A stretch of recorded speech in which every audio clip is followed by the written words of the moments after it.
Hello everybody, it's SQEE Jvanny back with another video. In this video, we're going to do a low-level range training guide that will actually be profitable, decently AFK, and you don't need crazy stats to do this or get to this location.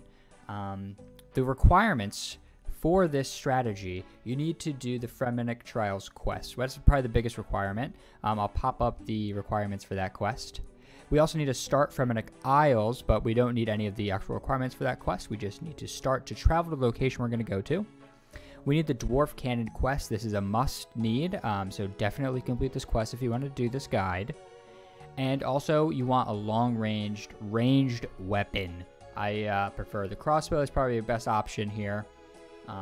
Rune crossbow is probably the good budget option here. Recommended 55 magic for high alch. Recommended 43 prayer for protection prayers, but you don't really need that as you won't really be getting hit that much. So if you haven't guessed it, we're gonna head over to the island of Jadazo. Jadazo? I don't know, but this one right here. We're gonna travel there, and then I'm gonna show you how we're gonna set up the inventory and what we're actually gonna be doing.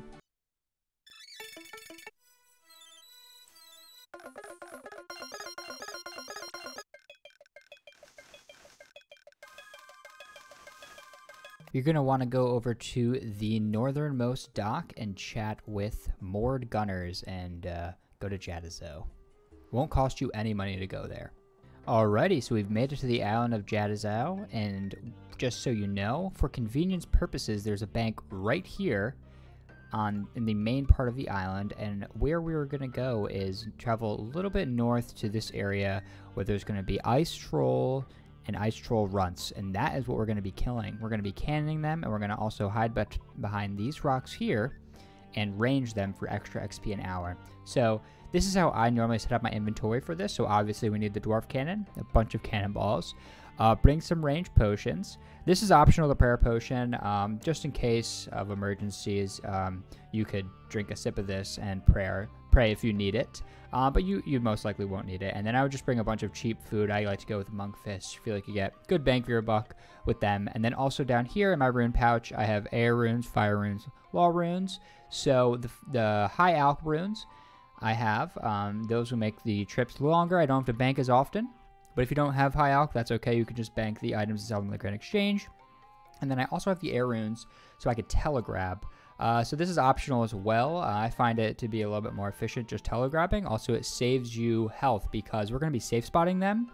So if you don't have to run out there and grab your drops, you're going to be saving a lot of health on the way. So that's why I like to telegrab these. So this is the gear that I would normally use for this type of method. I went with the budget gear just to show you know, that this method works with any kind of gear. You don't need anything crazy. So I went with the D-Hide and went with the Blessed D-Hide, which has the same stats as the Black D-Hide. They just have some prayer bonus. But, you know, use the Black D-Hide if you don't have the Blessed D-Hide. And then you want to maximize your range attack because you're not going to be taking much damage using this method. So bring the Book of Law. If you have something else that's better, bring it. All that's important is that we want to maximize our range output. I have the Barrow's gloves because they're a little bit better than the Van braces. If you have an Archer's ring, I don't. But if you do, bring it. If not, bring a Ring of Wealth because it will pick up the coins that they occasionally drop. You can toggle on that feature. I don't currently have one, so I can't show it to you guys, but bring a Ring of Wealth. And then Fury, you know, the Helm of Nezanot. Definitely bring an accumulator, and then I just brought a dragon crossbow. Rune works fine, and then broad bolts just because they're good budget bolts. So we're gonna head up to the northern area now, and I'm gonna actually show you how to do this method and some tips and tricks to make your runs efficient and easy to do. Honestly, I love doing this method because you can do it at a very low level, and it's a really decent XP and GP per hour. So a little pro tip.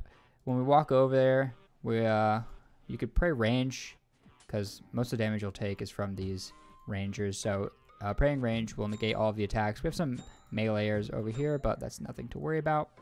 So we're in the safe spot here. We could put the cannon down here, but that's a really long run from where we're going to be. So I think we're going to put the cannon like right over here, and we're going to pray melee because those are the ones that are on us right now.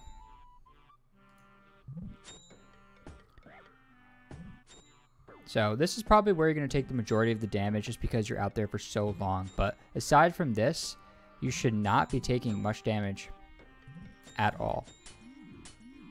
So we're just going to sit behind here and range all of them and then fill up the cannon when necessary and then telegraph the drops. And we're going to do this for a little bit.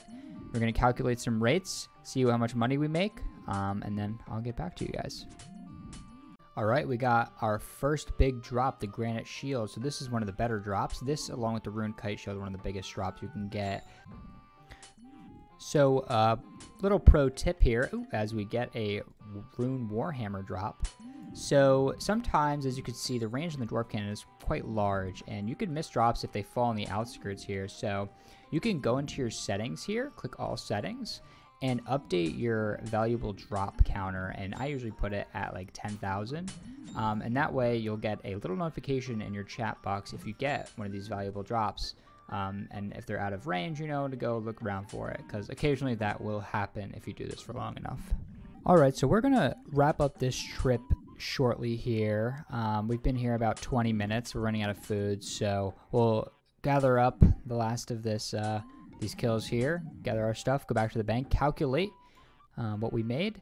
Right now, just so you know, I'm pushing about just a little bit over 90k XP an hour doing this in budget gear. Look at the gear I'm wearing. Nothing crazy. Don't even have a ring. Probably should be wearing a ring, I realize, because there's a lot of cash drops. So if you have a Ring of Wealth, you could turn on automatic accumulation. So I would recommend bringing one for those purposes. All right. We have arrived at the bank, and you can take a look at our inventory. We got 200k GP, as long as a few other items. I also forgot to mention, but we got a longbone drop, so don't forget about those. It's kind of hidden in the snow, so be on the lookout for longbone and curvebone drops because they do drop them. So as far as GP made, I calculated that we used about 800 cannonballs, which comes out to be just under 130k GP, so we'll go with 130k. So we could already clearly see we made well over that in just the owlballs. So once we calculate everything, we got 200k, we got the balls of wool, which don't really add it to much, but over a long time they will. Got 28k in raw sharks, and then a little bit in runes, which honestly, you know, we used a few to alch and to telegrab, but they're only a few k. So at the end, 230k. We made 100k in approximately 20 minutes. So multiply that by 3. I mean, it's 300k an hour. We're not really here for the GP, we're here for the XP, and the XP was around 90k an hour in budget gear. So that's really why I love this method. The XP is insane. It's like budget chins is how I, you know, conceptualize it. You don't need crazy requirements, and it doesn't cost you an insane amount of money. In fact, you have a little bit of a return. So you let the cannon do all the work. You pick off where you can with the crossbow, and that's pretty much all there is to that strategy. If you're lucky, you can get a task, a Slayer task of trolls, and come here, get a little bit more XP and drops because you'll be killing them faster, but you know, that's about it. And imagine the XP if you could upgrade some of this gear. You get an archer's ring, you know, maybe you can try this method with a blowpipe. The long range won't really work as well, but there's some close trolls to you, so there's different ways you can play around with this, and let me know in the comments if you've used this method before, if you think you'll use it in the future, and what changes you'd make, because, you know, there's a lot of different ways to attack anything in this game, so curious to see what you guys got to think. So, appreciate everybody for watching the video. Please leave a like if you enjoyed, and subscribe if you want more content from SQEE Squad. See you in the next one.